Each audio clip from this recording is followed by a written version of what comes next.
without any delay, I'd like you to welcome Lieutenant John Pizzuro.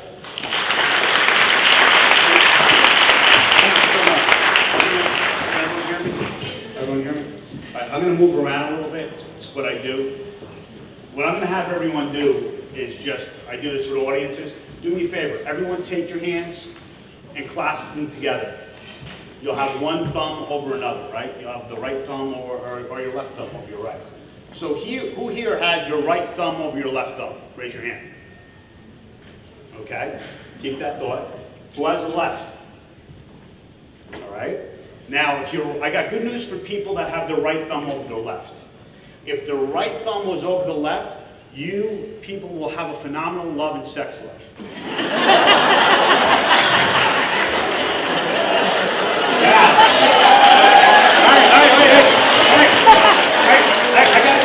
I gotta get to the other people again. All right. Those who have your left thumb over your right thumb, you will be financially solvent for the rest of your life.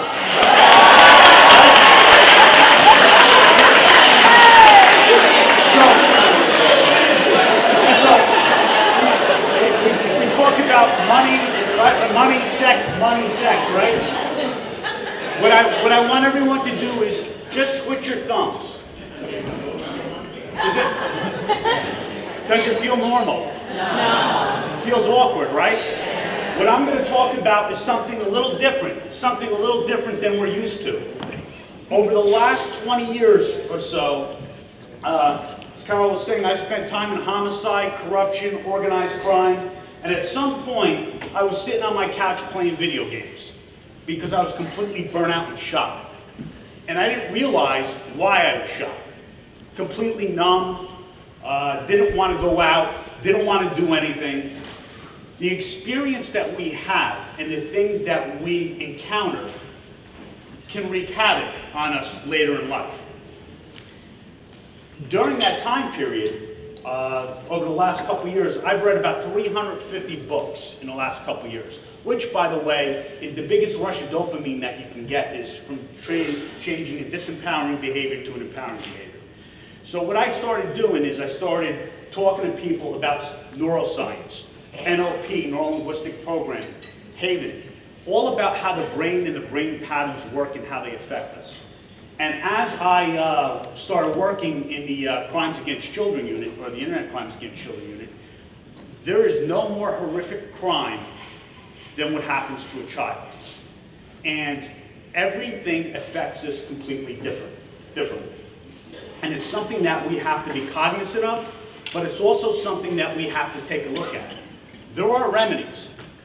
It's just being proactive to take those remedies. The first step is obviously awareness.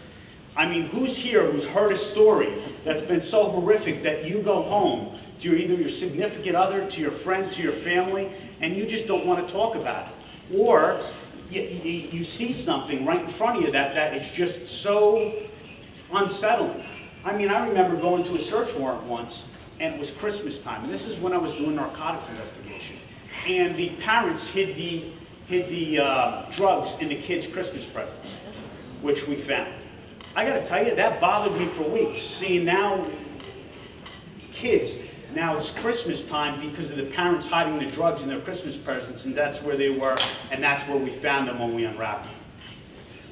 So those things are going to come in contact with us all the time. And those things later on have an effect on us, and they have an effect on how our brain thinks. There's a lot of different techniques, not techniques, but a lot of terms. Sometimes we call it compassion fatigue, secondary stress, vicarious trauma, PTSD. There's a lot of different instances where we talk, where there's a lot of terms. But what happens is we tend to see a term and we're like, oh yeah, it's just the way it is. Well, I'm here to tell you is that there are opportunities for you to use to change your life for the better. Now, what happens with our brain and our mind? We all have different experiences, we have different values, we have different meanings. If you take a look at that slide up there, we all have an internal representation of what happens. We have our state, we have our physiology. We have so much coming into our brain that what happens is we delete, distort, and generalize. For example, if someone went to Target and they came back to me and said, well, I went to Target and I'm never going to that store again because that store is, people are rude. Well, how did it? Well, someone at the store yelled at them. So we generalize that all Targets are bad. We make these generalizations all the time. And we have all different beliefs, but what happens is it comes from our memories. It comes from our upbringing. It comes from what definitions and what words we use. Words are very powerful because they actually have a lot of meaning. Even though words only account for 7% of communication, the words we use and the power we use for them create issues in our mind because of the belief systems that we have. We all have different values and different memories. So when we're treating people and we're talking to people, there's a lot going on. Our subconscious brain goes through about 4 million thoughts per minute, where our conscious brain doesn't. So what happens to us? So what's vicarious trauma? Vicarious trauma actually mimics PTSD, post-traumatic stress disorder. And we get it from hearing horrific stories. We get it from hearing people that have been involved with certain aspects. But the thing is, what's traumatic for me, because of what I've seen, might not be traumatic for you, or might not be traumatic for you, because we have different meanings that we attach to it. And we have different experiences. And that's what we fail to realize. There is no one fit-all approach to anything, because we don't know where that other person's coming from or where that other person's been. We believe what happens here is that with our experience, I remember I used to say with reasonable certainty, oh, this is what's going on. I came to realize that even though I was right 70% of the time, I was still wrong 3 out of 10 times. Who wants to be wrong 3 out of 10 times? Specifically, when it comes to our own health, it comes to children, and it comes to the people that we're trying to serve. Basically, it's secondary traumatic stress. It's the stress that we have from seeing pictures. So in my field, we have people that have to look at images of child exploitation, really horrific images. We also have people that chat with detectives, or detectives that chat with suspects, and that language of what those individuals are trying to do to those children. That's traumatic. And what will happen is, we'll go down the road, and all of a sudden we don't want to hug a kid anymore because that's where we're working in, because we don't want to associate with it. We don't actually even realize we're doing it because it's all subconscious. It starts, vicarious trauma is, it just starts. It starts with a small little bit. And what happens is, it's not overt, it's kind of in our mind. And we don't realize it. It's subtle. All that trauma is subtle. And we're not used to the things that happen, because what are we taught from a resilience standpoint? I can tell you this, you know, being in the state police, we're taught one thing: one riot, one trooper. That's it. Dust yourself up, get up, and just go out and do it. But we don't realize the impact that it has on all of us. And I'm here to tell you is that it does have impact. The great thing is, we all have the ability to change that. And the more resilience that we build in ourselves, the more we're able to help other people around. Who's been there where something has just been so negatively impacting that it impacts you, where you go home to your loved one, for example, and you can't necessarily be engaged? How many here have children? All right, anytime you have an impact where, you know, you had a really negative day and now you just want to kind of avoid your child maybe because of what you're going through, children are smart. They're wicked smart. It's just amazing the amount of things they pick up on. For example, children. How many here have told their children no for something, right?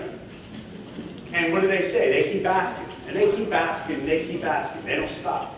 We are told no, and what do? We crawl on a wall. We're so conditioned, and a lot of this has to do with the upbringing. For example, a child might have an issue where one day at 3 or 4 years old, they were running down the street and they fell over a blue carpet. And later on, you're talking to them, and something blue comes up, and you notice a complete shift. Now, that child doesn't know that's why that happened, but what happens is that whatever event attached to meaning, and what happens is then later on that all of a sudden transfers. So what happens to us? We get hypervigilance. Hypervigilance is reading everything. We think we know the answers to everything. Oh, we know this. We're always looking. It's kind of like, especially in law enforcement, hypervigilance is big. It protects us, and one respect keeps us safe from seeing things and worrying about maybe someone coming out of us in a bad situation. But we also then overtly go beyond board. Now everyone's out to get us, or everyone is trying to actually do harm to us. We have hopelessness, anger and cynicism. Who here in public service here who does not have anger and cynicism? Right? Sleeplessness, fear, chronic exhaustion. How many times you go home and you're just wiped? What was happening to me is that I didn't realize this, and it still happens to me to some degree. A big case, I get exhausted like that. Having done this when I was young, I had 4 or 5 years on, I could keep going, big case after big case. Now I do a big case for a couple minutes, and I'm just mentally exhausted. We minimize things. It's not going to affect me or you. Guilt. All that has an impact on us. And for me, the biggest thing here speaking to you all today is the awareness piece. Because these are the subtleties that come in and we don't even realize it. You know when we realize it? When we hit bottom. That's when we realize it. Finally, and then we're like, what happened? Meanwhile, this has been happening for 3, 4 years. The things that we see are horrific. The interactions that we have with our children are difficult. And what happens to them, we want to try to help the best way possible. Storytelling. Now, there's a lot of people in here that from interviews, you're going to hear stories. Storytelling affects the brain in 1 of 2 ways. Storytelling affects it with a lot of different, like you can't even see it up there, but dopamine, your cortex activity, your mirroring, your neural coupling. What happens is we identify with the story, both positively and negatively. I'll give you an example of a positive. Who's here heard the story of Rocky Balboa? Anyone? Well, Rocky Balboa, or Sylvester Stallone, what he did was he wanted to be an actor, and no one wanted him to be an actor. Everyone said he was too short, too ugly, he couldn't speak right, but Sylvester Stallone wanted to be an actor. So what did he do? He went to dozens and dozens of movie studios. Every movie studio projected. They kept projecting him, they kept projecting him, to the point where he had no more money. His love was his dog. He didn't have enough money to pay for his dog. So he sold his dog for $350. And he was so depressed leaving there, he started walking by a bar. And on the TV was a fight with an African American fighter and a white fighter. And he sat and watched the fight. And he had to get a gift for Rocky. So he ran home. He ran home and he started typing and typing and typing. He finally had some. So he started going to movie studios with this. But do the movie studios say to him? No, we don't want it. Finally, movie studio says, yes, we'll take it. We'll give you $50,000. Mind you, he had no money. He said, no, I'm starring this. to the point where a movie studio finally took it and gave him a contract where he starred, and Rocky Balboa was born. The first thing he did was buy his dog back for $35,000. That dog's in this movie. Now, the reason I tell that story, can you see yourself in that? Can you feel what's going on in that story? As positive as that story is, negatively, when we hear a negative story of what a child has been through, or we hear what someone else has been through, impacts us equally. That's what storytelling has the effect on our brain. We love to tell stories. We learn from stories. How many people, when they come in out over the weekend and they start talking to one of their friends, hey, I have a story to tell you. We love stories.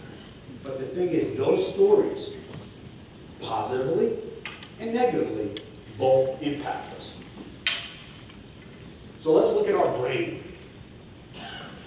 One of the things that I got the opportunity to do is meet with Dr. Daniel Lehman, who has one of the biggest brain scan databases in the world. And what he does is he spends a lot treating PTSD and a lot of different brains, Alzheimer's, onset dementia. And do you know what one of the biggest contributors to onset dementia and Alzheimer's is? PTSD. So what we're going through in our mind has significant impact later on. Now, if you can take a look at what happens to the brain. Now, here's a normal brain, and here's this brain, which is PTSD. Again, a healthy brain, and you're looking at where all the red is. Now, these scans came from Dr. Amen. There's a lot to neuroscience that we don't even realize. As time goes on, we're getting more involved with the neuroscience aspect. But there's things that we can do that can change things. Do me a favor, everyone tell me how many F's are on this board. Give yourself a minute and read and tell me how many F's there are.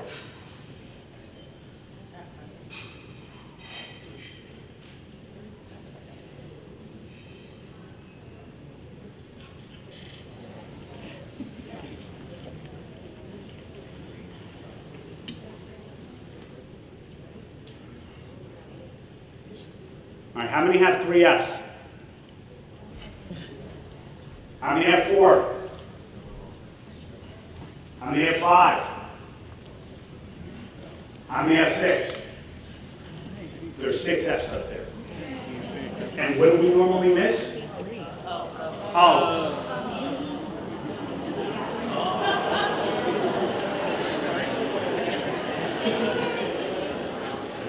So why'd I put that up there? Because there's things that we miss all the time. We miss these things. And we might miss things that are happening in our own self. Again, remember when I told you to switch thumbs? It's all about trying to do something differently. Our brain looks at a certain way when we interpret. And based upon that interpretation, we delete, we distort, we generalize. I got another drill for you guys, so guys and girls. Everyone stand up for a second.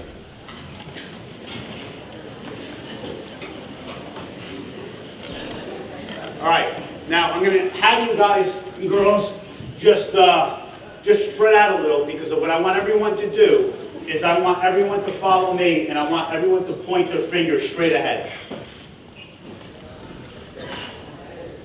All right, just now. Watch your neighbor, and then what I want everyone to do is I want everyone to turn and then point to an object. That's what, go ahead and turn. Turn as far as you can. Without moving your legs. Okay. Without moving your legs. Yeah. Sorry. There. So do this. Like, here I am. Just turn like this. All right, remember where you pointed to. All right, everyone remember? Now I want everyone to face forward to me again. All right? I want everyone to close their eyes, and I want everyone to put your arm out and your finger out.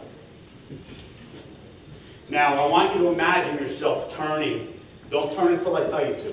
I want you to imagine yourself turning around and around and around so far that you were able to actually turn in a whole circle.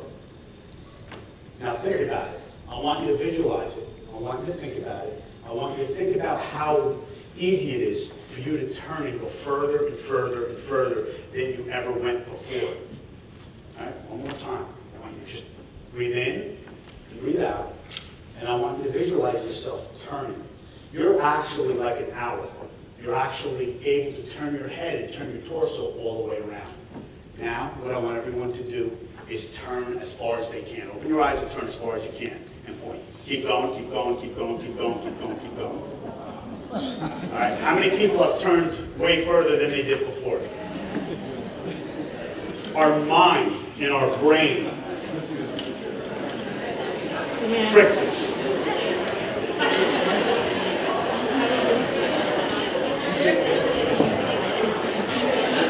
All right. My plan here is just to get everyone to think a little differently. Just to think outside the box.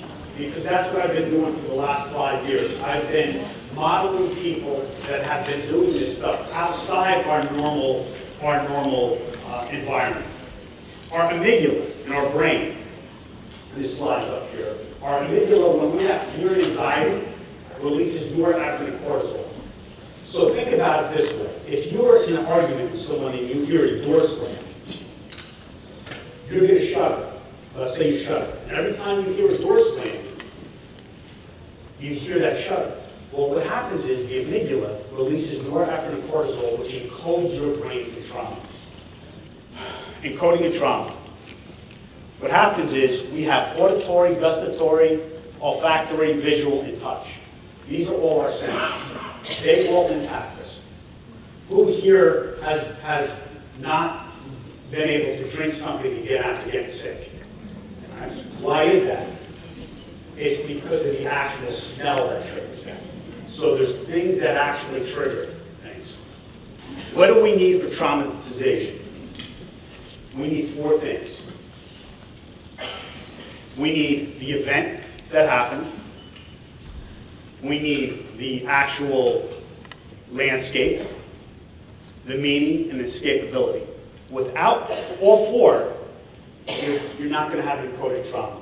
What happens even with the amygdala is that when we have that fear and anxiety, gamma waves go through the brain, what happens, and they, at a very high level, and they release those chemicals, and they come encoded. And there's this thing called an AMPA receptor on your brain, which actually encodes that as a trauma. And people actually don't even realize that because they're actually with that trauma. All right, so first we need an event. The event could be sexual assault, it could be the exploitation, it could be the argument. It's first person, second, and third.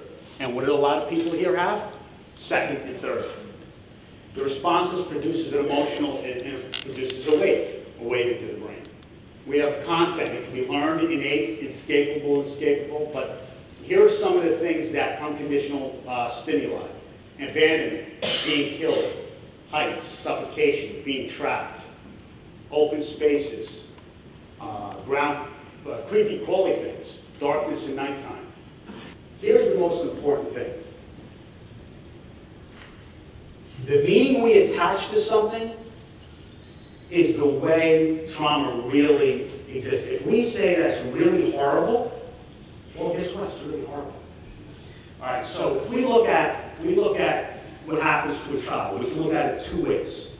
We can look at the horrific event, which we have here, where we see exactly all the trauma that the kid suffered and what happened to that child, or we can look at it as an advocate, as a purpose.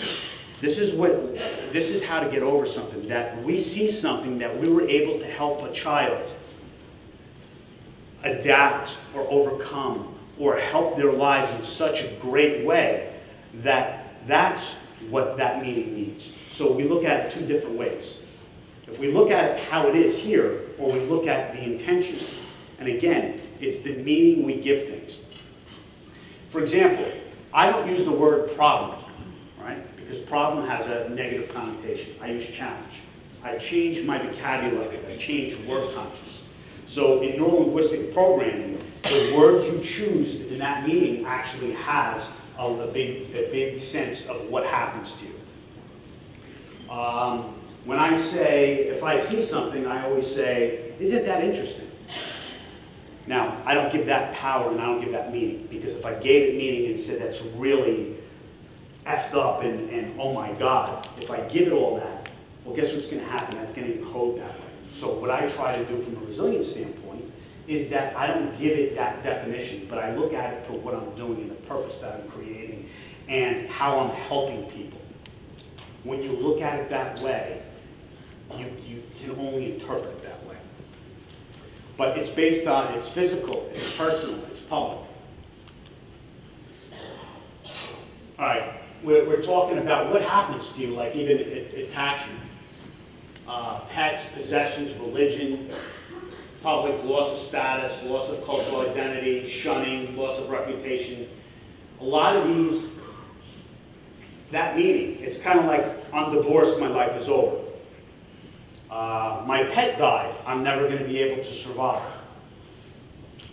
This loss of attachment and the things that we do and what happens in that trauma and what we hear about actually affects us. Then you have the landscape. You have chronic and different, you have anticipatory stress, work, school, worry, relationships. What do we worry about? We worry about promotion. We worry about grant money. We worry about exactly how we're able to do and support our mission.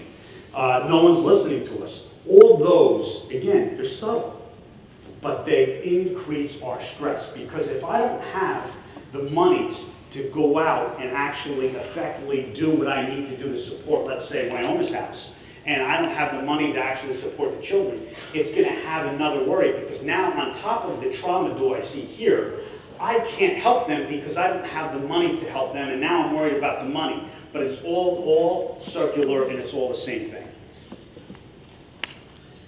And we anticipate. We make stress up all the time. Stress becomes impactful in our life. And what does it do to us?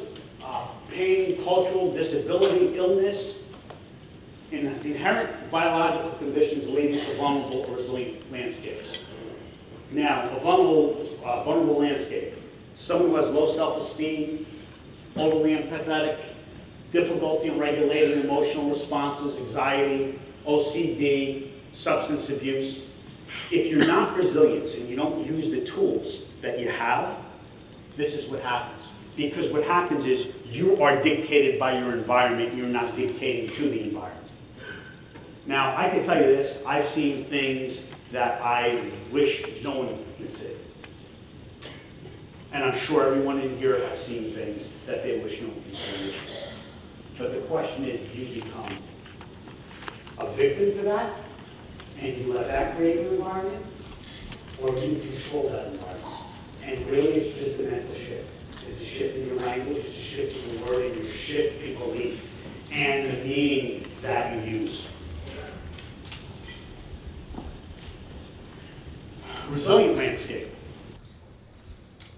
We have the ability to regulate emotional responsiveness, optimism, appropriate attachment behavior, active problem solving, sense of being self-contained. Now I can go even further when we talk about like gratitude. If you're happy for the things that you do have, you can't be fearful and angry for the things that you don't. Again, it's a mindset. And everyone, I don't have happy yet. Hey, I'm alive today. Hey, I'm walking down the beach, the wind's nice. It's a beautiful fall day. Look at the colors on the leaves. I live down by the ocean. Every day I go up there and I look at the ocean because I know, you know what? When I go home at the end of the day, I'm looking at it from a different perspective. I look at that ocean and smell the salt air, and you know what? Tomorrow's another day. Everything's going to be fine. It's opposed to what you say. It's your sun. Is the sun rising or the sun setting? Every day the sun's going to rise. Every day is a new opportunity. And these are the things that we need to focus on in order to change our meaning and what we believe. One last thing I'm going to get into is escapability. That's what people really get strung, is because you can't escape anything. You're trapped. And everyone here, to some degree, at some point in their life, has felt trapped. I'm here to tell you, you're not trapped. You have all the resources that you can ever need. Are there challenges? Oh, absolutely. But you have the mental resources to change that, or get the resources that you need. If I need help with something, I know who to go to. Now, these are people that in the field that I've worked with, and it works. I mean, I can give you a whole day on this type of stuff, on how to really improve your life, how to change your thinking. I'm going to wrap up right here. The workshop, I'm going to actually get into a little bit more of some techniques that you can use to identify yourself for more resiliency-based things that you have to go over. But these are the things that you all have the resources here. So I just wanted to thank everyone here for your time. And if you have any questions of me, by all means, I'm here all day. Please come ask.